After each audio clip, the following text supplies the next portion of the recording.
今回はストリートファイター2ダッシュターボの移植作品、スーパーファミコンストリートファイターターボ、メガドライブストリートファイター2ダッシュプラスの共通部分と違いを解説&比較します。ストリートファイター2ダッシュターボ。ストリートファイター2が世界的大ヒットし、ストリートファイター2をバランス調整同キャラ対戦が可能になったり、四天王4人が使えるようになった。そんなストリートファイター2ダッシュははめ技も多くあり、代表的なのはベガのダブル2はめ、最高投げなど問題点もあった。そしてスト2ダッシュの一番の問題点は違法に改造されたストリートファイター2レインボーの問題があり、改造対策をしてさらにバランス調整、新技の追加、ゲームの高速化をしたマイナーチェンジ版がストリートファイター2ダッシュターボ。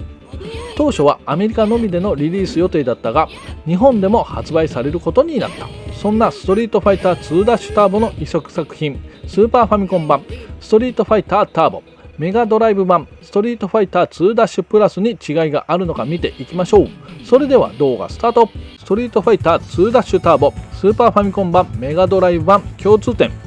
1つ目、スーパーファミコン版メガドライブ版、両作品ともにアーケードに忠実に移植されている。しかも移植度が高い、さすがはカプコン。2つ目、操作性も両方ともよく、家庭でも熱い戦いが楽しめた。3個目、そしてスーパーファミコン版メガドライブ版ともにダッシュの移植とダッシュターボの移植の2本が楽しめた。ボーナスステージもスーパーファミコン版メガドライブ版両作品ともに樽破壊、車破壊、レンガ破壊の3ステージになっている。ドラム缶破壊は移植されていない。5個目、両方ともリストラされたキャラがなく、全12人のキャラクターが使える。当時キャラがリストラされた移植作品もあったので、これは嬉しかった。6個目、スーパーファミコン版メガドライブ版ともに狂気のスピード星10で遊ぶことができる。この狂気のスピードが普通にプレイできる猛者も現れて、やりすぎて普通のスピードが本当にスローに見えた。7個目、スーパーファミコン版メガドライブ版ともにロムカセットの移植なので、ロードが速く快適にプレイできた。ストリートファイター2ダッシュターボスーパーファミコン版メガドライブ版違い。1つ目、スーパーファミコン版メガドライブ版両方ともにダッシュターボの移植作品だが、スーパーファミコン版がターボ、メガドライブ版がダッシュプラスに大人の事情で別タイトルになっている。正直分かりにくい。2つ目、それに伴いモードの名前が違う。スーパーファミコン版はダッシュはノーマル、ターボはターボだが、メガドラ版はダッシュはダッシュ、ターボはエキサイトになっている。これも正直分かりにくかった。3個目、スーパーファミコン版はオープニングが移植されていないが、メガドラ版はオープニングが移植されている。あの謎の外人マックスとスコットもこれで報われたことであろう。4個目、スーパーファミコン版はアーケードモードと VS モードのみだが、メガドラ版は最大6対6のチーム戦が楽しめるグループバトルが追加されている。ちなみに裏技を使わないと同キャラが使えない。5個目、スーパーファミコン版はダッシュモードのノーマルではスピード変更できなかったが、メガドラ版は裏技でダッシュモードでスピードアップできる。6個目、狂気のスピード星10を遊ぶには、スーパーファミコン版はカプコンコマンドを入れないとプレイすることができないが、メガドライブ版は最初から狂気のスピード星10を選ぶことができる。7個目、そしてスーパーファミコン版は間違ったところでカプコンのコマンドを入れると必殺技が出ないモードに突入。当時なんで必殺技が出ない？マジで混乱した。8個目、サウンドの違い。ここはハードの差になるが、スーパーファミコン版は少し音が硬い感じになっていて、メガドラ版は相変わらず音割れしている。9個目、グラフィックもスーパーファミコンよりもメガドライブが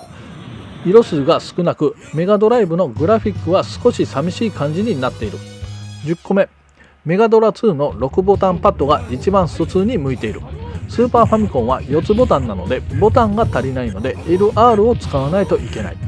初代メガドラの3ボタンだとセレクトボタンでパンチとキックを切り替えて戦わないといけない地獄の操作が楽しめた。11個目、スーパーファミコン版とメガドライブ版とはカセットの容量が違う。スーパーファミコン版は20メガビット、メガドライブ版は24メガビットで、メガドライブ版の方が容量が多い。でも定価はスーパーファミコン版の方が180円高い。12個目、スーパーファミコン版が1993年7月11日に発売。その2ヶ月後の1993年9月28日にメガドライブ版が発売。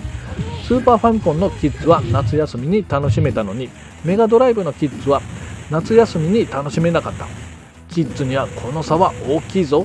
13個目、そして中古価格だがここにも違いが。スーパーファミコン版は出荷本数が多いので100円ぐらいで売られることが多い。しかしメガドライブ版は2000円ぐらいと少し高くなっている。スーパーファミコン版メガドライブ版のロード比較していきましょう。キャラクターを選択し画面が切り替わりだしたらカウンタースタートします。カウンタースタートしました。どちらが早い？メガドラ版が早い。遅れましてスーパーファミコン版メガドライブ版 4.43 秒、スーパーファミコン版 5.83 秒、その差は 1.40 秒。同じロムカセットですが差が出ました。メガドライブ版の方が早かった。ストリートファイター2ダッシュの移植、スーパーファミコン版ノーマルモード、メガドライブ版ダッシュモードの方もロード比較しましょう。モードで違いが出るのか。画面が切り替わりだしたらカウンタースタートします。モードの違いでロードの違いがあるか見ていきましょう。カウンタースタートしました。ターボモードはメガドラが早かった。ダッシュモードはどっち？やはりメガドラが早い。遅れましてスーパーファミコン版メガドラ版は 4.40 秒、スーパーファミコン版 5.73 秒、その差は 1.33 秒でした。ターボモードより少しだけ差が縮まりました。ロード時間も少しですが短くなりました。結果メガドライブ版の方がロードが速い。グラフィックサウンド比較いきましょう。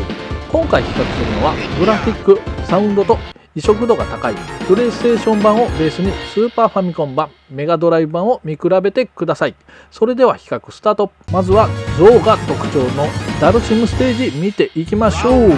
ヨガプレイステーション1版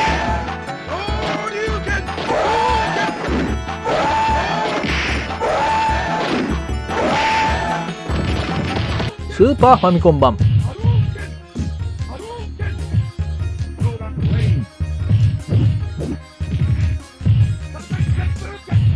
メガドライブ版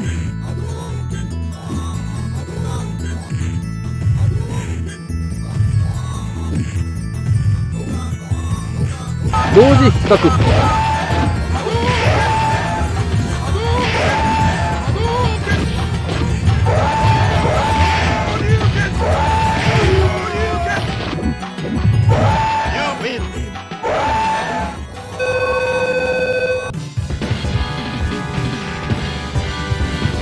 引き続き夜景が綺麗なビューステージ白雲月に注目してください。プレイステーション1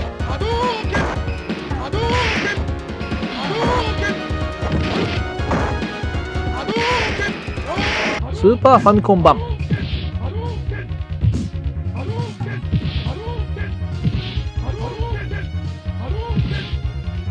メガドライブ版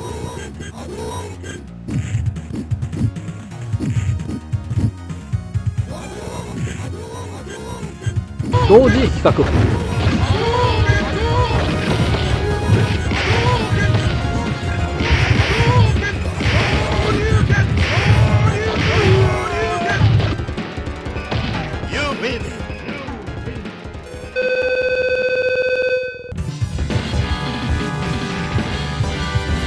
今回はストリートファイター2ダッシュターボの移植、スーパーファミコンストリートファイターターボとメガドライブストリートファイター2ダッシュプラスを比較してみました。同じタイトルの移植ですがグラフィックサウンドなどはもちろんいろいろと違いがあるんですね。皆さんはどちらのソフトをプレイしましたか？私はスーパーファミコン版ですね。友達と深夜に並んで買った思い出のソフトです。皆さんは思い出はありますか？ありましたらコメントよろしくお願いします。それでは今回の動画はここまでです。いろいろ動画も作っているのでそちらの方もよろしければご覧ください。それではまた別の動画でお会いしましょう。バイチャー。